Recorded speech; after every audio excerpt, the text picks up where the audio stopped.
What's up, Pirate Nation? Look, there's been a lot of social media stuff going on. There's been, former players talking about Coach Houston. There's been, fans talking about Coach Houston, about the program, not just Coach Houston, but the program too.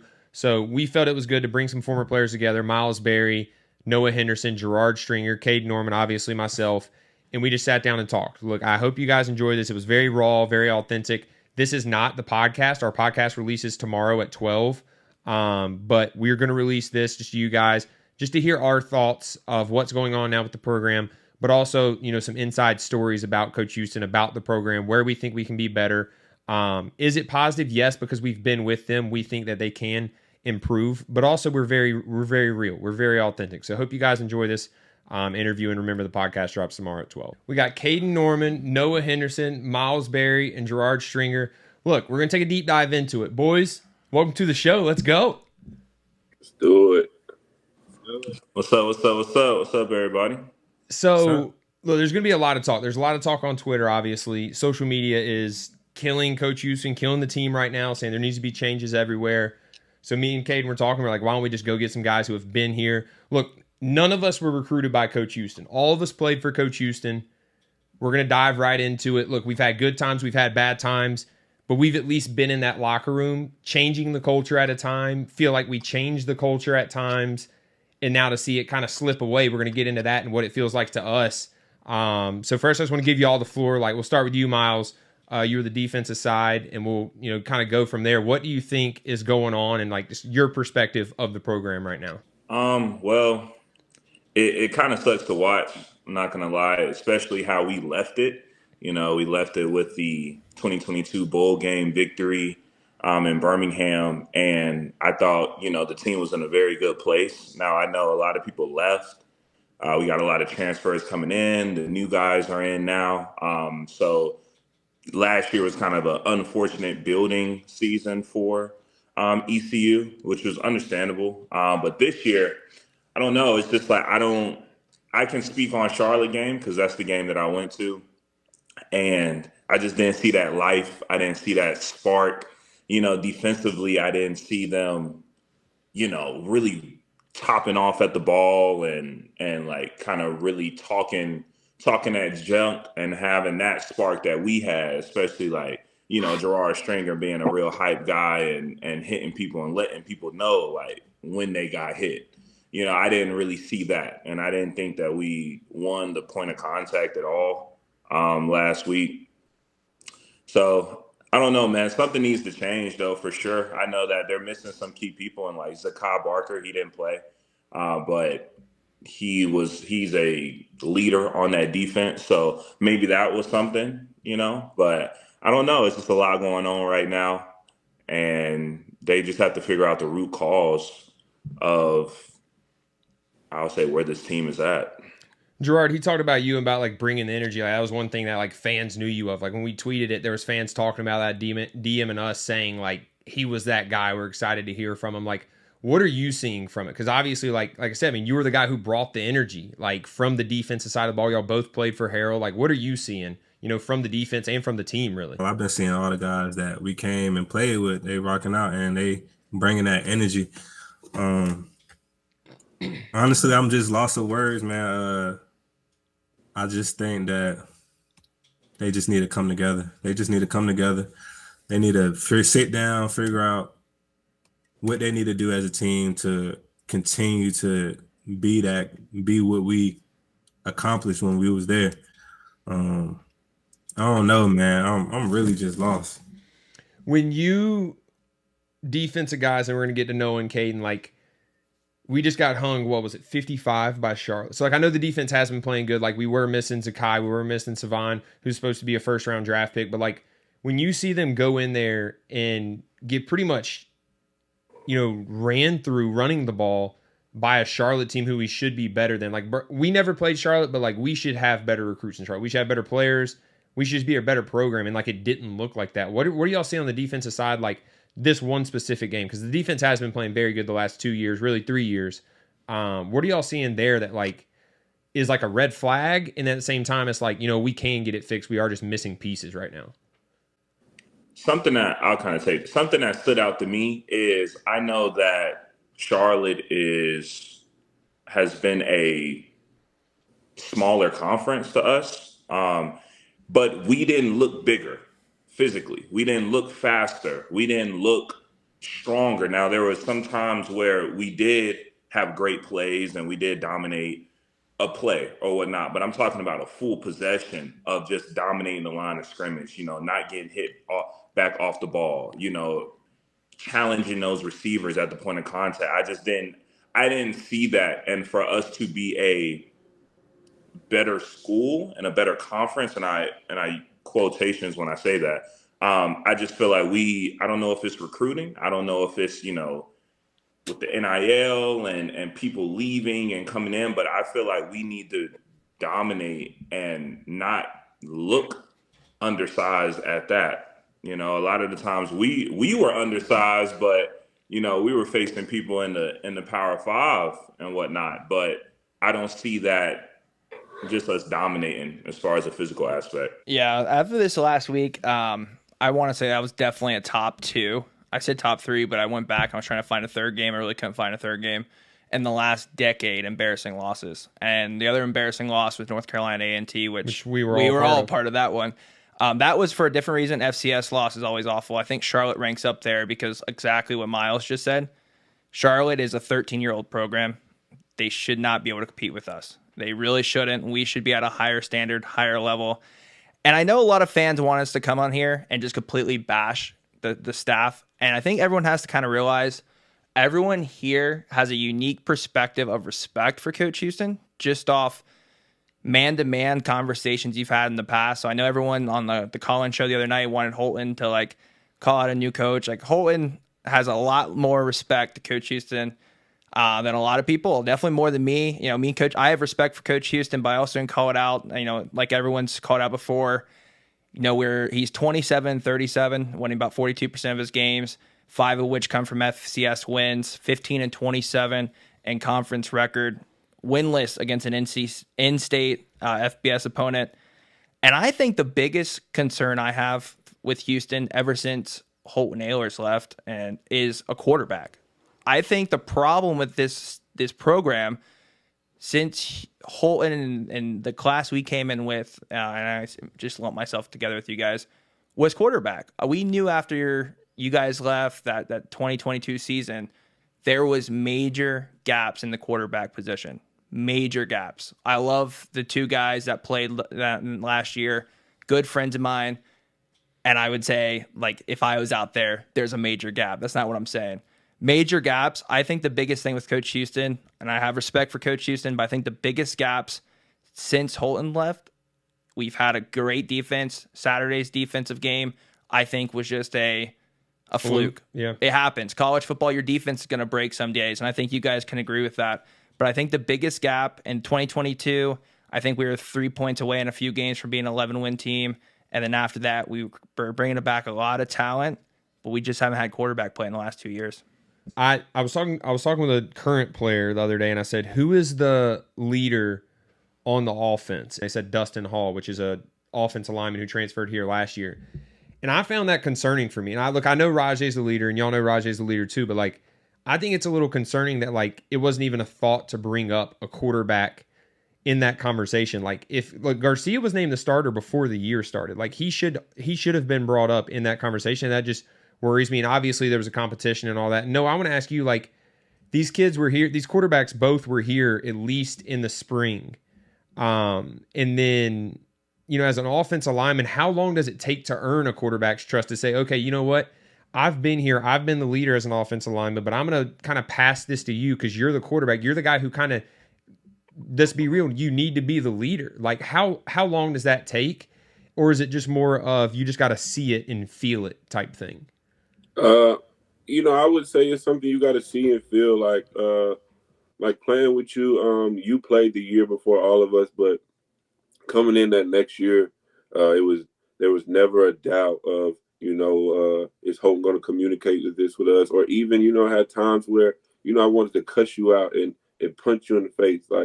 Even through all of that, we knew you knew you would have got beat, son. I know what it is. Yeah, I'm not worried about none of that. But there's no time on it. It's something you got to feel. It's just like any relationship you have, but this is a even more important relationship because these are the five guys in front of you that are protecting your front, back, left, right, like every time you touch the ball, and for me to hear that, that's kind of a concern too because we all of us with leadership council, all of us named captains our last few years, and but to know that my quarterback really was the leader of the team, that kind of let you soothe it out a little bit. I think a lot of fans, and it's starting to feel like, especially after that loss, again, top 2 loss in a decade for the program, it kind of feels like at the point during the Fire Comfort era. If you remember, it was my freshman year. I don't know if you guys you came to recruits there, but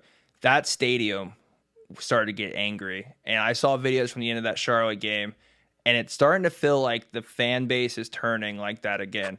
And the reason is, Houston is one of the highest paid coaches in this conference. It's year 5. He went 2-10. At ECU, you don't go 2-10. That just doesn't happen. The fan base isn't going to accept that. And then we're at a point where we're, the most drastic loss that we've had with the strength of schedule that preseason ranked 129th out of 134. I think that's why everyone's so frustrated. Do I think a bowl is enough? Hell no. Hell no. I think he has to win at least 8 games this year because 8, you can't fire someone off 8 games. I think 7 might be a real questionable offense there. And it sounds crazy to say an 8-win season, but it's just when you're the 129th worst schedule in America, people want wins. They demand wins, especially at East Carolina. This podcast is brought to you by Anson Belts. Over 10,000 combinations of micro-adjustable holeless belts. Go to ansonbelt.com. Caiden, what's your favorite thing about Anson Belt? I think you said it right there, the micro-adjustable. Hey, winter season's coming up. The winter coat's coming on, so that it's going to loosen up from that summer body, and we're going to be good to go. The same belt's going to fit. But it's not, Caiden, because you know why? We're going to eat Clean Eats this year. Shout out to Clean Eats. Look, most of their meals are under $8. They got pre-made, they got frozen, they got smoothies, everything in between. Caiden, what's your favorite thing about Clean Eats? It's affordable, it's delicious, and once you're done, you don't have to cook, you don't have to clean. It's just throw it away. Super simple, super delicious, super good. It's tough to eat healthy. Shout out to Clean Eats. And last but not least, for sure, Kyra's Float and Wellness Studio, the new sponsor. They're sponsoring the podcast, the film study, excuse me. Caiden made a weird comment last week that me and him were going to be floating together. We are not, because you float naked. But I went and floated. It was amazing. It's zero gravity, complete darkness, if you choose to have complete darkness. If not, they have a cool star thing. But check out KyrosFloats.com. We appreciate the support. The question is, and Myles, I'm going to go to you on this after, is like, we've seen the schedule. Like, is a bowl win enough? Our goal was to get to a bowl win because they hadn't done it in a decade. But like, we went to 2 back-to-back, flipped the program. Then we move into not move into a new conference, but new teams move in. The hard teams that we played are almost out of the conference. You replace UCF, Cincinnati, SMU with like Rice, Charlotte, and the academies. Yeah, the academies. And look, Army's really going to be good this year, but like the conference that we played isn't even the same from the conference that they're playing. They have it's probably the easiest schedule in ECU history. Like, is a bowl win enough? And Myles, I'm going to get your opinion on that, and then like your in-depth analysis of what will be enough to keep Coach Houston and the staff here. To answer your immediate question, a bowl game is always going to look good for the program. It's always going to be an achievement on the season. I don't think it will be enough this year, only because the teams that we have lost to already and in the form that we lost to them in really put a stain and a bad taste in a lot of people's mouth that are Pirate fans. So we go to a bowl game, we get a bowl ring. It's going to be a successful season, but I feel like we as strong, supportive Pirates, we want to see Pirates go in and dominate, especially in-state programs and in-state teams. Those are the games that we really want to brag on and be able to say, ECU is a top 3 program in the state of North Carolina. Now, on the state of the program now, I feel like we started all together, right? We started when college football, if you were to transfer, you were going to sit out a year. I never thought, I'm just going to wait a year or 2 and then I'm getting out of here, I'm transferring. I competed every day with knowing where I was and where I wanted to be, and I wanted to be a pivotal player on ECU's defense and just on the team as a whole. I think we all had that mentality coming in. We knew we wanted to change the culture. So settling for less was not even an option for us. Coach Houston had a lot of difficult conversations with a lot of us when he first got in and when Mo was fired because of how he wanted and what he saw the vision of the program to be. And I think a lot of the former players that are coming on and sharing their grievances and different things. I don't want to get too nitpicky on that because every player had a different experience, but I do know that Houston's main thing coming in was the best 11 are going to play on both sides of the ball and special team. The best 11 are going to play. A lot of people that were already getting reps or that was playing might not have been the best 11, and Coach Houston made that be known. Now he might not have did it the best way on multiple occasions, but at the end of the day, he wanted his best 11 to play, so we were the best team that steps out on the field. I think we should get to the elephant in the room. I think a lot of fans were curious, and a lot of questions were thrown out this weekend after the game. After a really bad loss, we had guys we played with take to Twitter and tell their stories. And I was just curious your guys' thoughts. I know everyone has different relationships. People either had positive relation times at Greenville on the football team. People had negative ones. What was your guys' thoughts? Gerard, maybe I'll go to you first. He responded, yeah. Oh, Gerard did respond. I did remember that. What was your thoughts on everything? And just curious for the fans, because it really made a lot of fans question, is the locker room a concern? Has the locker room been a concern the whole time Houston has been here? Or is it sometimes those guys who, maybe just had maybe a fight with the coach, or maybe just weren't the best guys in the locker room? I don't know. What's your thoughts? And I will say this is that they also came at Coach Houston as a person. So Gerard, you responded, you defended him. So just talk about your experience and your thoughts on that. I feel like that wasn't the right move to do. Like I said, I had some experience, and the experience that I had, I turned it around and I made it good. Like, it made me to the person I am today. It made me to the person I was on the field. It made me play with that grit. It made me want to ball out, show emotion, everything that I played with. So honestly, that just wasn't a good move. The attack him as a character, like, it just wasn't it. Because I know Coach Houston. Coach Houston is a great guy, man. He don't help me in many ways. So like, it just wasn't it, man. And one thing that I will say is, like, we didn't get recruited by Coach Houston. I know I said that before, is like, it wasn't easy when we came in. He didn't make it easy at all, but like, it shouldn't have been. We were a losing program. Like, we had stuff in the locker room that needed to be fixed. We were young. We were trying to fix it, and we were willing to fix it.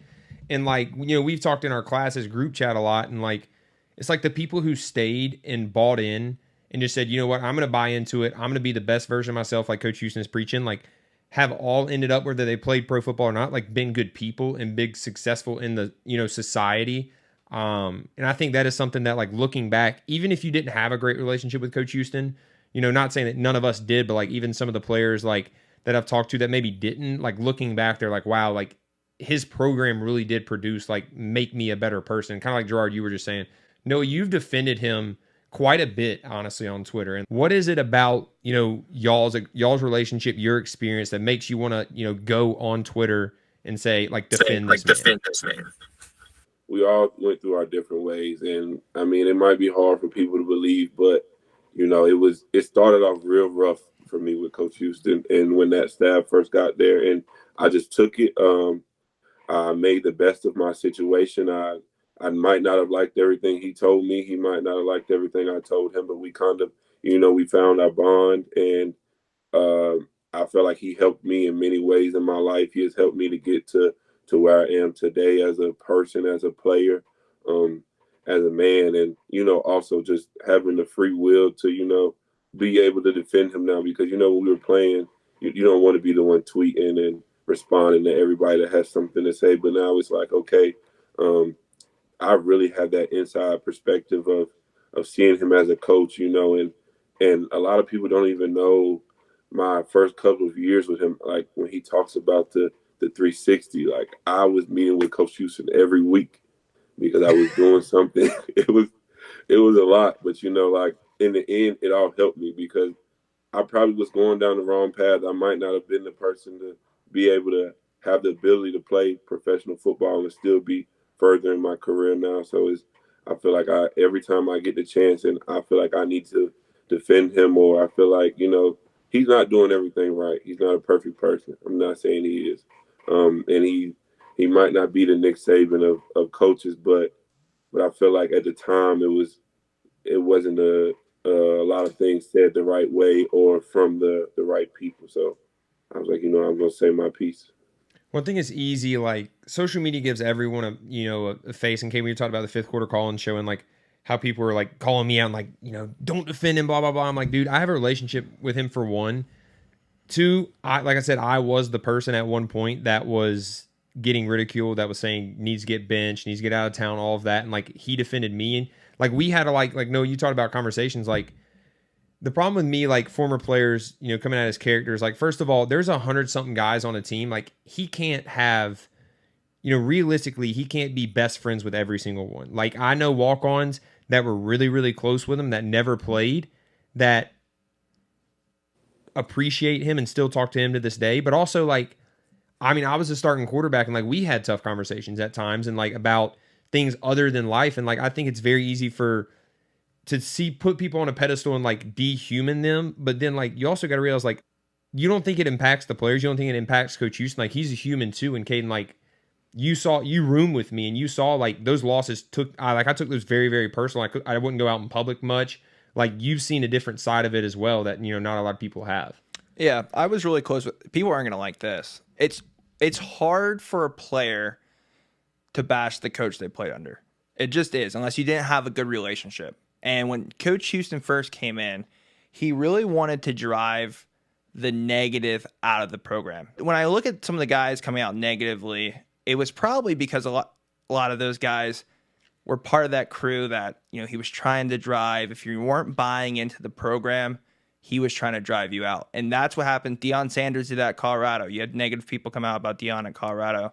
Deion is also having alternate success right now than Houston is currently. But that's just one thing to always think about. Who is it coming from? What is their background? Were they driven out in a way? Because all coaches come in and they want to drive people out and kind of get their own guys in there. And I'll be honest, like I said, I liked Coach Mo, loved Coach Mo. I could connect with Coach Mo. I have so much respect for Coach Houston. I personally didn't build a relationship with Coach Houston like you guys had. I always found it kind of awkward to talk to him. That's just truthful. Even when he comes in here, sometimes I still find it awkward, Coach Houston. I'll tell you that to your face. I still find it somewhat awkward to talk to you. I truly do. But Donnie Kirkpatrick connected so well. Tony Peterson connected so well with him. It's just everyone's unique perspective. And what did that perspective come from? And a lot of those tweets, we know some of those guys. We know how their careers ended. And I think a lot of people have to realize where they came from. Yeah, there's a reason that former players also responded to it, like Gerard, like Noah. Boys, it's been a long one. I'm going to give you each just like a second just to say, we'll start with you, Gerard, and just say, like, what do you want to see out of, coming out of the bye week? Like, what would you like to be done in the bye week? What do you want to see going forward? As long as Coach Houston's there, like, we know him, we know them personally. Like, what do you think should be, done? And, your thoughts moving forward. This podcast is brought to you by Worth Chiropractic, 2 convenient locations on Arlington Boulevard. Make sure you call 1-800-BACK-DOC. Look, everyday back and neck pain, or if you're an athlete, need to get adjusted. Caiden, you recently went. How was it? Yeah, if you're sitting at a desk all day like I am, you hurt your back, or if you're watching the ECU this year and you just get a little upset, you might pull something. I went with Dr. Worth. He got me in and out, super efficient, and I felt good the next morning. 1-800-BACK-DOC. Why wouldn't you make the call? Go check him out. Next, I want to give a shout out to Wayne Hardy Law, 1-800-INJURED. He's a personal injury lawyer. If you've been in a car accident, he will win your case, treat you like family. It's Wayne Hardy difference. Last but not least, Caiden's a fan of these guys, Madam Mesquite Goose Club. Look, they got college, classic, classy, country, everything in between. They got wallets, keychains. Caiden, what's your favorite thing about Madam Mesquite? They're perfect for this time of year. You got college football on. You have all the teams in the South around our region that you could choose from, and hunting season's coming up. If you need to get that camo, but also want to wear a little bit of camo outside of the hunt, go to Madam Mesquite. They need to go back to square one. They need to find that grit. They need to find what makes them tick. They need to find their why. Their why. Like every single person need to find that why, and they need to play for that why. I want to see them come out next game after this bye, and I want to see them hungry. Like I want to see them talking their junk. I want to see them excited. I want to see them excited about playing football. Like, I want to see people play the way that they know how to play. Like, we set that standard for them. They know how to do it. They know what to expect. They know what to do. Like, we gave them we showed them how to do these things, and all they just not have to do is just go out and do it. Like, they need to prepare. At practice, they need to prepare like it's a game every single day. That's what I did when I was growing up. I was practicing like I was a game every single practice. Like, I did not take no days off. Like, I was really in that mud, in that dirt, like really getting to it, like it was practice, like it was a game. Because when it gets to the game, it's just easy. Now I can have fun. Now I can joke. I can laugh. I can show. I just have fun on the football field because I was doing that in practice. So they need to start off with practice, man. They need to go in practice and play like it's a game. They play like it's a game in practice. Then when they get to the game, it's gonna be easy. It's gonna come easy. They're gonna see things that they don't see normally, and it's gonna open up a lot for them, and it's gonna all come together. And once one person do that, it's all it takes is one person. One person make that one good play, that one good hit, man. Then you're gonna start seeing another guy making the same hit, making the same play. Then everybody just gonna come collectively, and then that's when you got the offense coming, they rolling like it's all gonna snowball into what we want to see on the field. Noah, what do you want to see moving forward? I would say they've got to sit together and come together as a team. You know those meetings we would have where we would kick every coach, every person on the staff, close the door, y'all walk away. There needs to be some conversations. And it needs to be done together. No, like you said earlier, no finger pointing, no none of that. Everybody needs to be held accountable for their actions, the good, the bad, and you know, like G was saying, bro, find that identity, find who you want to be. We knew we were a physical, a tough team on both sides of the ball. We knew we were coming out, we were gonna take will in whatever phase of the game it was, and they've got to find what they want to be. And I hate to say it, but there might be some people in there that can't do it. And if you can't do it, you got to get the hell out. And that's what it's going to take to win. And those players that are the people that call themselves the leaders, the kids that came up under us, that saw us do it, saw us lead by the way, they've got to be the ones to step up, lead by example, and just like G was saying, practice, like you play. It sounds weird coming from me because if you know, you know. Big Noah ain't practice at all. Ain't doing no practice, but it's the mental part.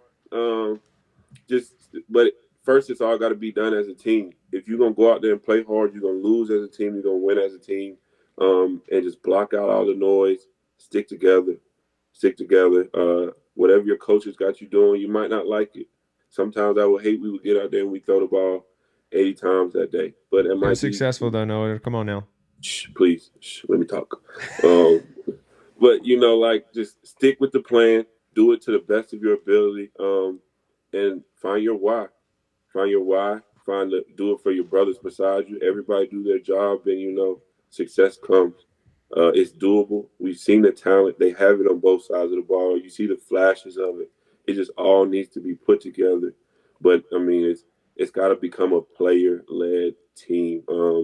Even old Shank used to tell us all the time. He said, I've been on some of the best teams, but the best teams won when they were led by the players, and they've got to use these couple weeks and these extra days that they have to stick together, and find out what they want to do and what they're going to make out of this season. They've still got time. Just find out what they want to do, and I think they'll be just fine. Myles, your final thoughts on the rest of the season, the rest of this tenure with this staff. What are your final thoughts on it? G and Noah have already said like that is what they need to do. Whether they need to get in, kick all the coaches out, all the staff out, and just have that one-on-one talk with everybody, where everybody lays out all their grievances or whatever negativity is in the locker room. And they just need to squash it and get on the field and not only play for ECU, not only play for Greenville, but play for themselves. Like, I wasn't playing for just because I went to ECU. Of course, I played for for ECU, but I was playing for G. I was playing for my dad that passed. I was playing for Noah. I was playing for my mom. They need to figure out that why, and they won't have any success until they do that. I did want to speak on just kind of like my relationship with Houston and why I chose to kind of like be quiet. I'm not really like a huge, I love social media, but I'm not going to ever really speak too much of my opinion on social media. But I feel like, I came in, I love Coach Mo too. Coach Mo was my guy.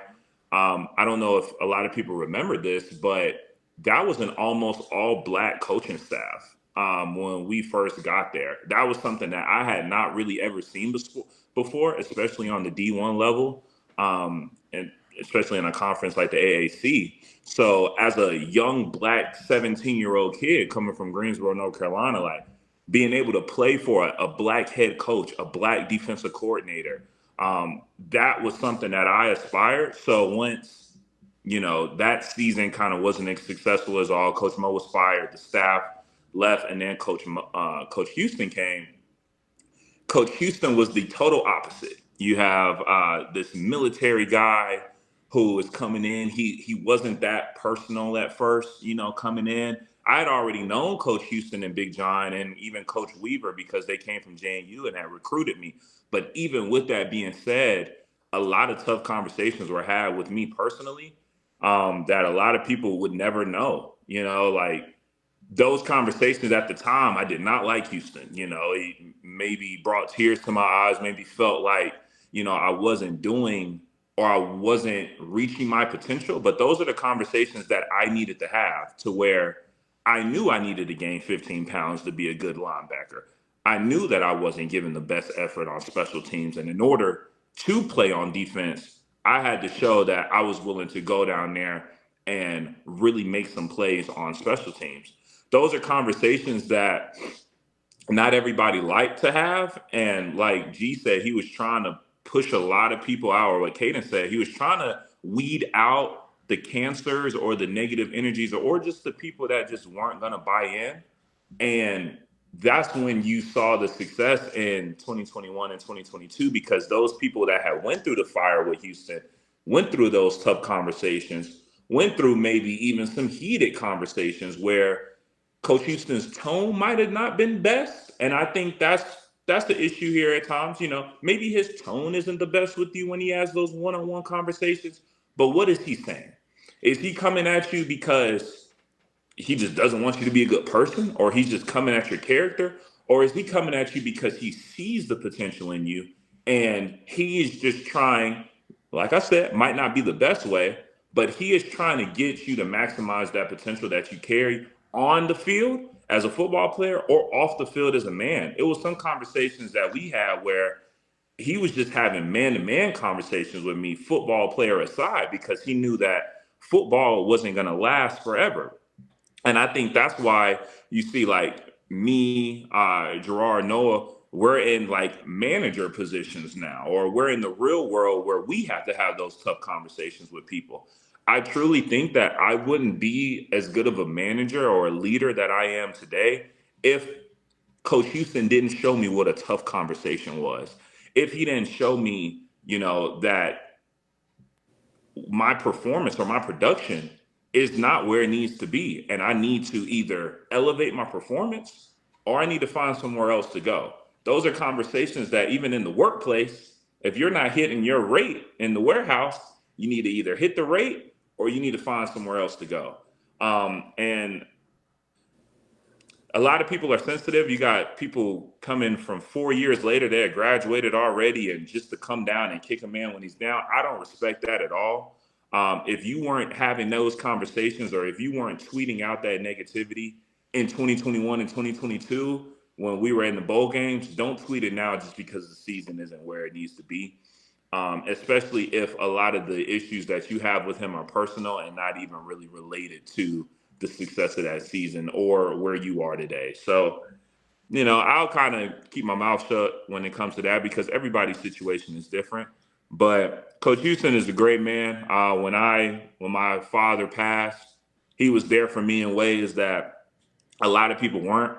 And he provided me with everything I needed, whether it was if I just couldn't practice that day because mentally I just wasn't there, or whatever I needed, man. He was always there. He was always a phone call or he would pull up to my house.